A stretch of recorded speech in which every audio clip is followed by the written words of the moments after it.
Our primary corrective exercises for the upper body and the shoulder girdle is the reverse fly motion, the reverse butterfly. We also call them band pull-aparts when you do it with a resistance band.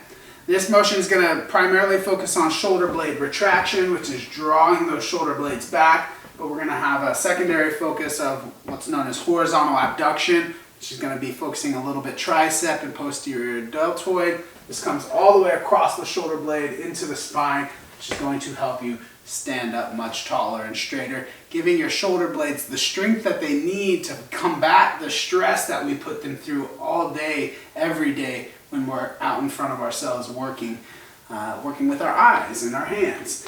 So let's grab hold of the band. Band pull aparts. Very simply, we're going to go to a bilateral pull apart for round 1. Round 2 we'll do unilateral, and round 3 we'll come back for that bilateral again. Repetitions are 12.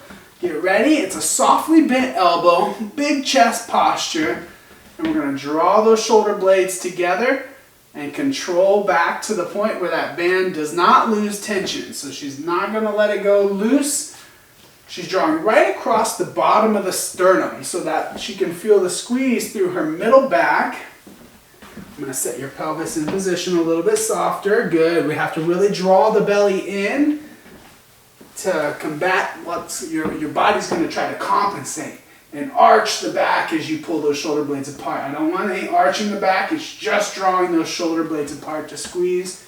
12 of these, and you're going to feel it through the arms, shoulders, and even the top of the shoulders a little bit. As things get tough, if you really hit discomfort fast on this, which you probably will, this is a high effort, pretty high discomfort exercise, you'll start to feel the shoulders fatigue. Focus on your breathing. Plug into that breathing and your mechanics. Let's show them the single arm this time. So we're going to connect to our door anchor, or our wall anchor in this case. You're going to bring that softly bent elbow out in front. So it's a soft bend to the elbow, not a straight locked elbow. And we open to the side, the single arm reverse butterfly. You see she had to adjust because she knew I'm just too strong for that position. I got to come out a little bit to feel that same degree of work. Now in the single arm, I'll show you when she turns around, you're going to get more arm action here. So I want you to let it come across the midline a little bit and really focus on that shoulder blade. If you manage, you can finagle out of the shoulder blade and use more arm here, but I want you to think about shoulder blade initiating the pull and drawing back through that shoulder, not just the arm. This one gives us a little bit fuller range of motion, a little bit more stability challenge, but less of that neural effort that comes out with the bilateral pull apart. That's why I've been taking you through this series in both unilateral and bilateral choices of the exercise and of the movements. Same thing, other side. So here we're going to get this guy here. We'll watch as that shoulder blade draws in. Very good. You also see the secondary focus right there in the posterior shoulder. So posterior shoulder drawing back to the shoulder blade and shoulder blade drawing in toward the spine. Both of those movements are controlled. Good strong core. Smooth steady motion. Expect that your offhand, your non-dominant hand, feels a lot more stability challenge here. It may even fatigue quite a bit faster. You may notice that, oh man, my left shoulder fatigues by repetition 8, where my right shoulder could go to 13 or something like that. That's typical. It's very common. To the point that we'll often see more definition in one shoulder and shoulder blade than the other. Good job. 12 on both sides. Final repetitions are always the hardest. You got to put the most mindfulness into it.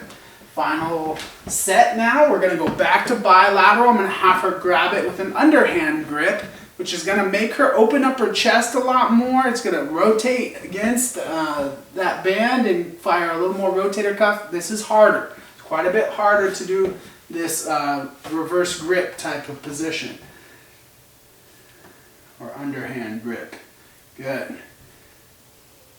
Good. Let's turn to the back side. Let's see it from the back side here, from the bilateral. Go ahead and begin if you haven't. We're going to give that number 3 for Risa here. We can see a lot of motion coming through the back of the shoulder. Let me get more shoulder blade squeeze now. Draw through the middle back. There it is. Good. Try not to arch the back. Yeah, shoulders are getting tired here, folks. I can see it. Gotta stay tight, stay tough. Good. Smooth and steady. Can hear how the breathing kicks in. Great job, Raisa. We're here for you. You got this.